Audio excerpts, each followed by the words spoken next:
Bonjour tout le monde. Aujourd'hui, nous allons continuer toujours unité 4, Noël à la montagne. On a fini déjà le dialogue avec les questions et aujourd'hui, on va passer à apprendre le vocabulaire concernant cette leçon. Toujours, on commence notre leçon par la lecture des objectifs pour l'explication de la leçon d'aujourd'hui. Alors, l'objectif numéro 1, apprendre des mots concernant les vacances. Numéro 2, pouvoir parler des vacances. Comme nous avons appris déjà, comment on peut raconter les vacances, où on a passé les vacances et avec qui et quand. D'accord? Alors, maintenant, ouvrez le livre à page 50. Nous allons lire le vocabulaire, puis nous allons écouter ensemble la piste audio pour compléter le texte. Alors, la première photo, c'est le camping-car. Alors, c'est un moyen de transport pour voyager. D'accord? Ça, c'est la tente, comme c'est bien clair sur la photo. Le gîte rural, ça, c'est la maison à louer à la campagne.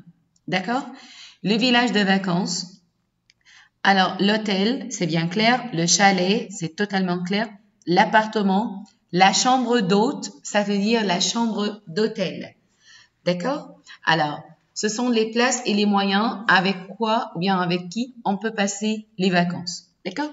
Alors, tout de suite, on va passer à écouter les pistes audio et on va regarder les images pour faire l'exercice et nous allons compléter les phrases ci-dessous par les mots suivants. D'accord? Alors, on écoute. Unité 4. Piste 43. Exercice 1. Mehdi aime voyager.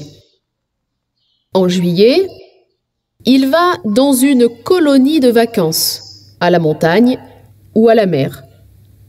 Il rencontre des amis et ensemble, ils pratiquent des sports, suivent des cours de langue et révisent pour la rentrée.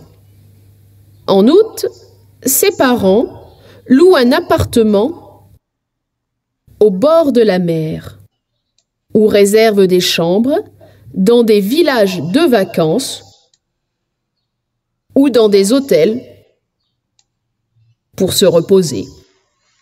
Cette année, le père de Mehdi propose à sa famille d'aller en Bretagne et de réserver des chambres d'hôtes ou un gîte pour être en contact avec les habitants.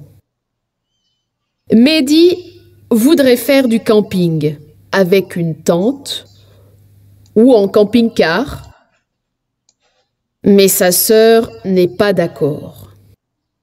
En hiver, le père de Mehdi loue un chalet en bois à la montagne parce qu'il aime les sports d'hiver. Merci. Alors maintenant, on vient de voir les réponses. Alors, Mehdi aime voyager en juillet. Il va dans une colonie de vacances à la montagne ou à la mer. Il rencontre des amis et ensemble, ils pratiquent des sports, suivent des cours de langue et révisent pour la rentrée. En août, ses parents louent un appartement au bord de la mer ou réservent des chambres dans des villages de vacances ou dans des hôtels pour se reposer. Cette année, le père de Mehdi propose à sa famille d'aller en Bretagne et de réserver des chambres d'hôtes ou un gîte pour être en contact avec les habitants. Mehdi voudrait faire du camping avec une tente ou en camping-car. Mais sa sœur n'est pas d'accord. En hiver, le père de Mehdi loue un chalet en bois à la montagne parce qu'il aime les sports d'hiver. Et voilà la correction pour cet exercice. Alors, prenez votre temps pour copier. D'accord? Alors, on passe à la page suivante. Et voilà. Alors, on passe à faire exercice 2 sur la même page pour savoir les dates des vacances. Alors, ici, nous avons plusieurs dates et en France aussi, il y en a plusieurs dates où les gens prennent des vacances, bien des jours de congé. D'accord? Alors, nous avons les vacances de la Toussaint. Les vacances de la Toussaint, on va voir ça sera à quelle date. Et les vacances d'été, les vacances de Noël, les vacances de printemps et les vacances d'hiver. On va voir quand est-ce que on fait tout ça. Alors, pour le samedi 20 décembre, lundi 5 juillet, ça c'est les vacances de Noël. Alors, ça c'est du samedi 20 décembre jusqu'à le lundi 25 janvier. Le numéro 2, c'est le samedi du 25 octobre jusqu'à le jeudi 6 novembre. Alors, ça c'est quelle date? Ou bien ça c'est quel type de vacances? Bravo, ça c'est les vacances de la Toussaint. Alors, numéro 3, du samedi 7 février jusqu'à le lundi 23 février, on va chercher, alors ce sont les vacances d'hiver. On passe à la partie ou bien la phrase suivante, c'est le samedi 4 avril jusqu'à le lundi 20 avril. Alors, ça c'est quel numéro? Ce sont les vacances de printemps. Numéro 5, alors ça c'est le numéro C, toujours. Jeudi du 2 juillet jusqu'à le mercredi de septembre, je m'excuse. Alors, ça ce sont des vacances d'été.